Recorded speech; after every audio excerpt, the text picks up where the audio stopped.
بسم اللہ الرحمن الرحیم۔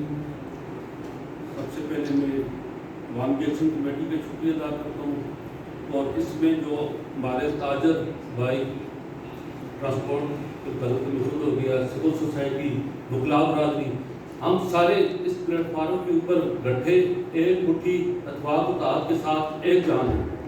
یہ جو کال امجد صاحب نے اور شوکت صاحب نے تفصیل کے ساتھ بات کی، اس کو ریپیٹ نہیں کرنا چاہتا کہ یہ جو چارٹر اور ڈیمانڈ ہے، اس میں کوئی ایسی بات نہیں، یہ ہمارا حق ہے، ہم اپنا حق مانگ رہے ہیں۔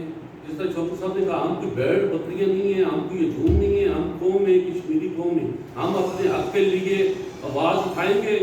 اور یہ جو تحریک 31 اگست جو کال دی ہے، یہ صرف یہاں تک نہیں ہے، یہ تحریک کا آغاز ہے۔ اگر ہمارے مطالبات پر عمل درآمد نہ ہوا، جو ہمارے جائز مطالبات ہیں، یہ نہیں ہو سکتا وسائل ہمارے قبضہ تیرا، جنگلات ہمارے قبضہ تیرا، پانی ہمارے قبضہ تیرا، مدنیات ہماری قبضہ تیرا، یہ بہت ہو گیا۔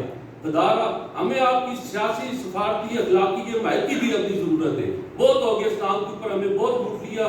کشمیری انشاءاللہ تعالی جاگ چکے ہیں، اور اس تحریک کو ہم پورے ساتھ کشمیر کے اندر لے کر جائیں گے۔ اس وقت تک ہم اپنی جنگ جدوجہد جاری رکھیں گے، جب تک ہمیں ہمارا اپنا حق نہیں ملتا۔ اس میں اپنے ٹرانسپورٹ کے پلیٹ فارم سے اعلان کرتا ہوں کہ پورے ڈویژن مظفرآباد میں 31 کو پہیا جام بھی ہوگا۔ اس کے بعد بھی جب بھی عوامی ایکشن کمیٹی جب کوئی کال دے گی، انشاءاللہ تعالی ہم ان سے ایک قدم آگے ہوں گے۔